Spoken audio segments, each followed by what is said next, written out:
Take it not 2, not 3, but 5 floors down. The doors slide open. Deep under looms the archive. In front of you, a faint flashing light. You follow it. Your eyes adjust to the dark blue heavy air. A stack of celluloid cans come into focus. Winding corridors, rows and rows of brown boxes, boxes of papers, photographs, maps. On the ground, piles of heavy dirt filled with a thick asphaltic substance. Each document of oil, the tears and coughs of petroleum, the industrial codes and snaking pipelines, they all live within it. This is the fabulative Petroleum Archive of Los Angeles.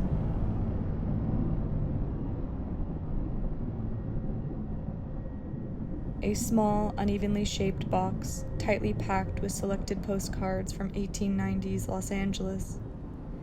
The cards are separated into sections, organized by promotional category: plants, orange groves, residences, coastlines, and finally, oil wells.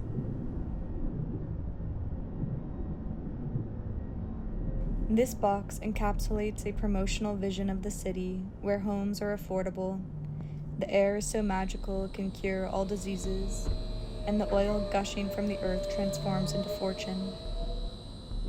The images construct Los Angeles as a final frontier of westward expansion, the place where manifest destiny arrived at the Golden Coast, and where the pursuit of oil drove the transformation of land and the rise of a city.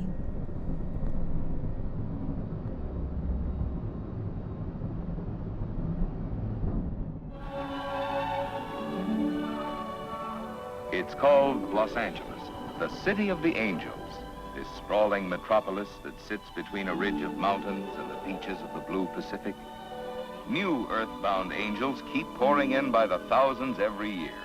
People from all over the world, drawn by a city of limitless boundaries, a city with an unlimited capacity for enjoying itself, and one that offers unlimited opportunity. There are many stories about the beginning of Los Angeles, countless images produced and legends formed. In a tattered box, an old newspaper clipping offers another.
Skin divers head for the bottom, 10 fathoms deep. What they're looking for are telltale sediments, rocks, or shellfish that might indicate petroleum deposits. Occasionally, visitors have to be pushed away.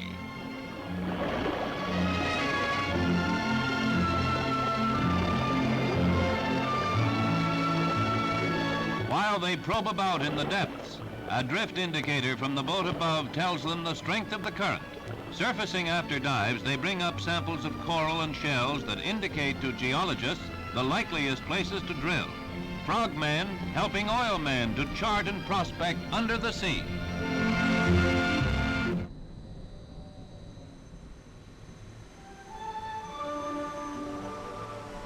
For the men who have gambled their existence on finding and taking out this substance from wells drilled deep into the earth, the excitement of discovery has never dulled.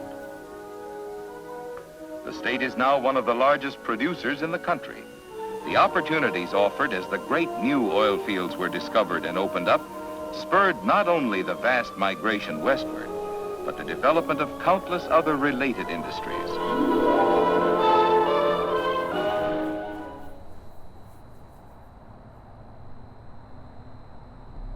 A second box of postcards from the same collection, this one spanning the 1950s and 60s. Sprawling freeways, the Hollywood sign, and aerospace construct a new image of the city. In this new iteration of Los Angeles, oil drilling is concealed behind a new post-industrial facade.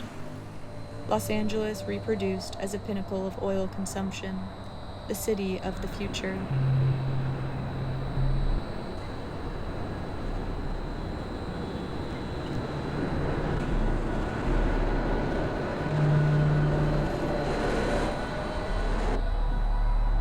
In a line of sturdy gray boxes, in a room filled with identical shelves holding identical sturdy gray boxes, rest the Edward Ross Roybal papers from 1947 to 1962.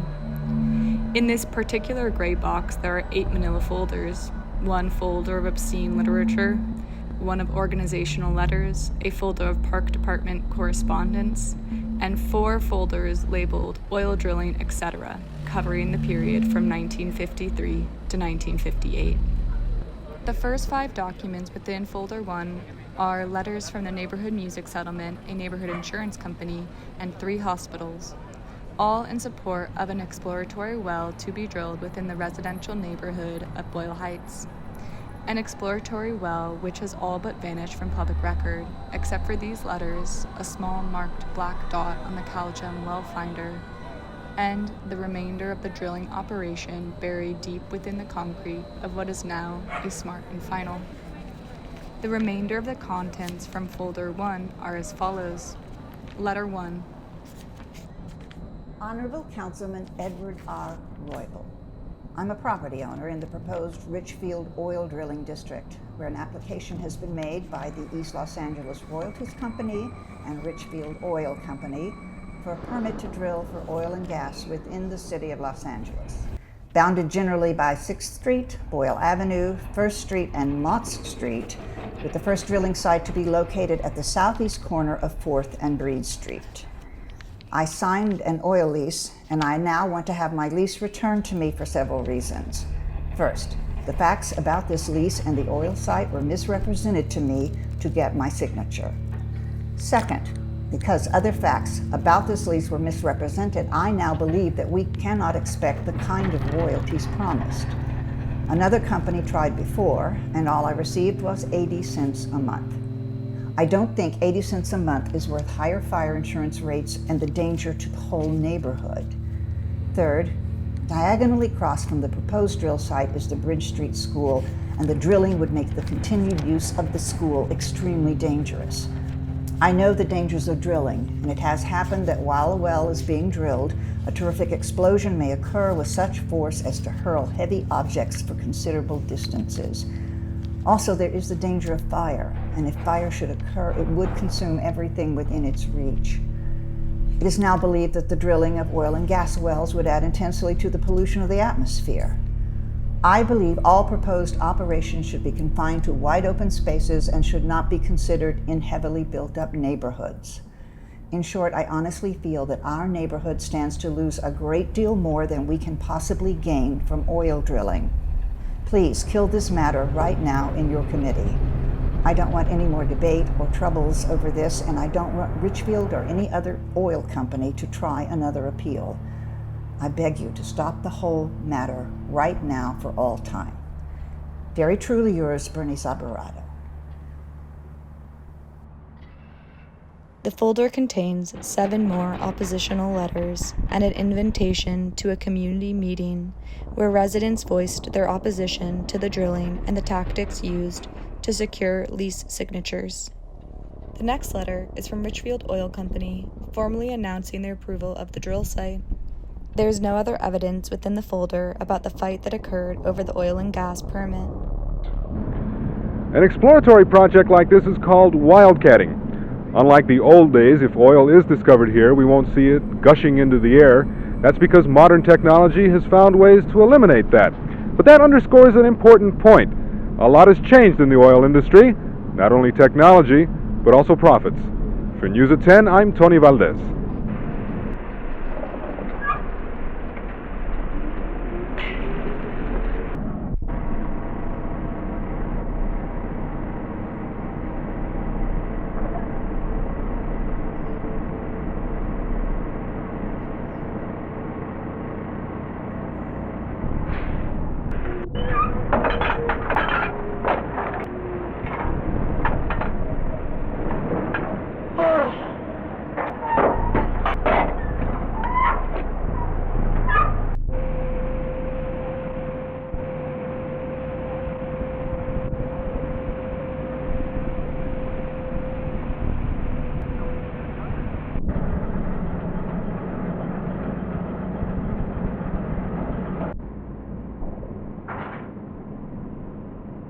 We don't know until we drill the well. The chances are 1 in 50 that we'll penetrate an economic reserve if we follow the statistics we've seen in the United States.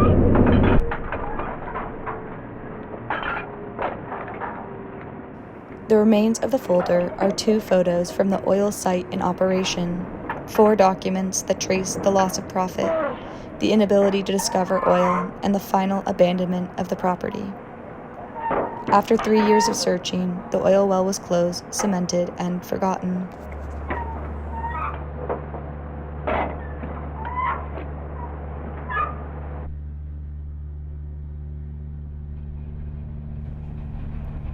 Los Angeles Municipal Code, Chapter 13.01, 1955. The entire controlled drilling site shall be landscaped with the planting of shrubbery, so as to screen from public view as far as possible.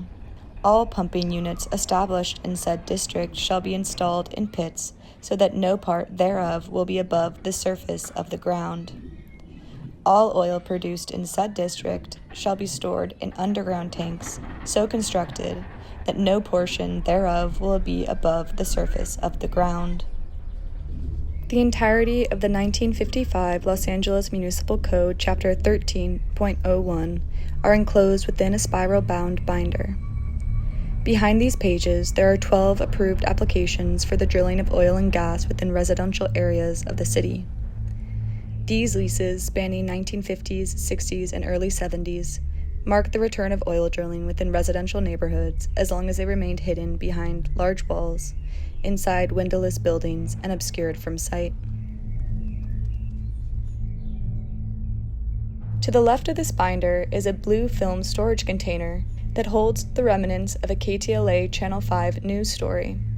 The reels of celluloid salvaged from the floor of an editing room contain the story of a drilling operation from the late 1960s.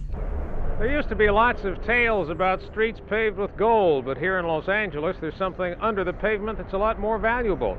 And if we were able to keep all of the oil here that's pumped, we wouldn't have to worry about OPEC or anything else. In West Los Angeles, Mike Botula reporting for News at 10.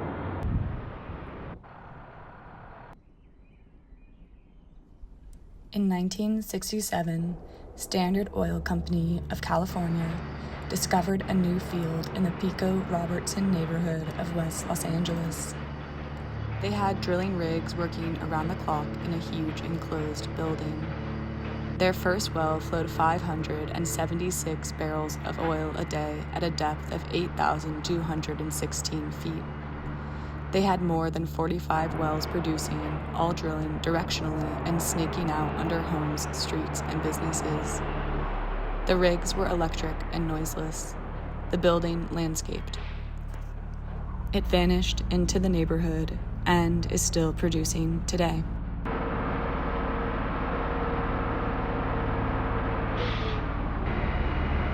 I think that anybody who would come to this site, I think you yourself today, will admit that if you stand outside this site, you hardly would realize that it is an oil-producing oil field, actually. When you think of 78 oil wells on an acre and a half, it is really an accomplishment to have a structure of this kind in the city producing the barrels of oil per day that we are, and in addition to that, rewarding the people in the community with the royalties that ensue from that production. Neighborhood oil drilling exposes residents to toxic chemicals and smog-forming gases, which can cause respiratory illness, cardiovascular disease, leukemia, lymphoma, lung cancer, nervous system damage, reproductive and endocrine disruption, birth defects, and premature death. Neighbors to urban oil drilling suffer the most from these health effects. Even once a well is no longer active, it can continue to leak oil, methane, and other gases, leaving nearby communities at continued risk.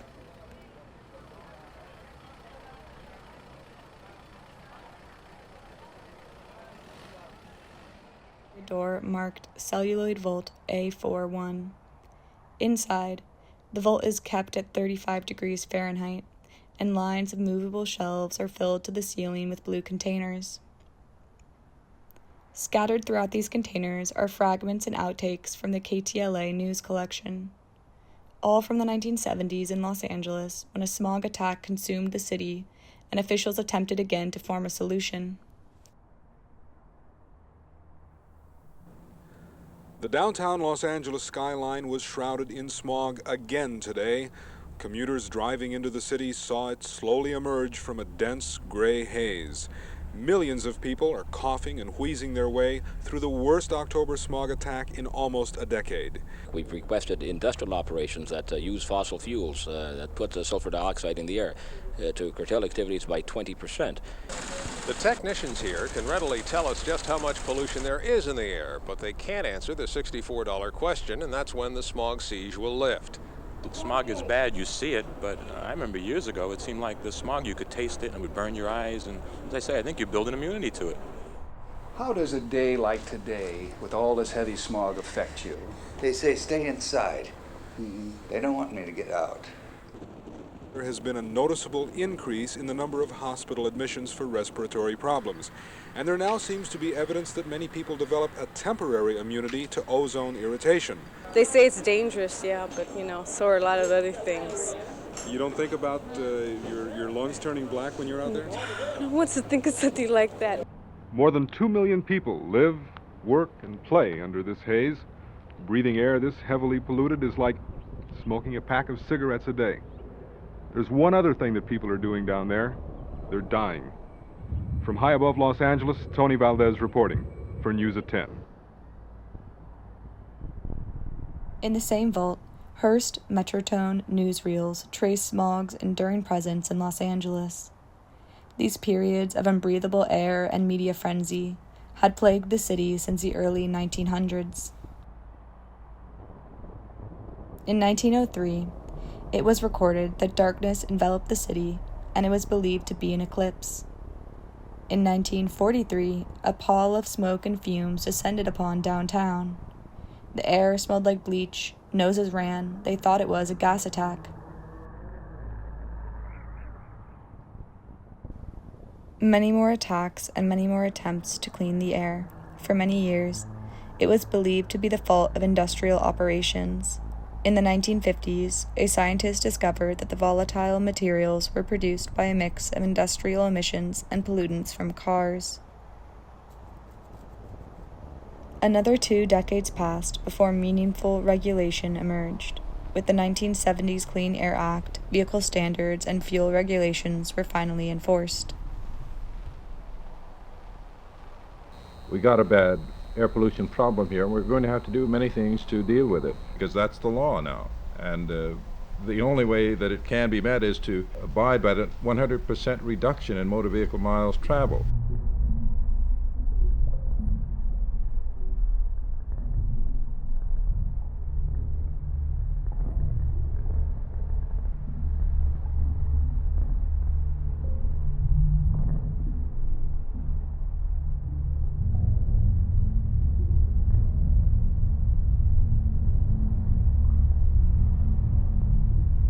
We also feel that there shouldn't be oil drilling along our beach or coastline anywhere in the city of Los Angeles. We have testimony from several geologists that A situation such as happened in Santa Barbara could just as well occur from an onshore drilling site, drilling into the tidelands oil, as it could from an offshore platform. This is of great importance to our city. The greatest recreational asset we have is our beaches. This is the real outlet in Los Angeles for a wee bit of nature.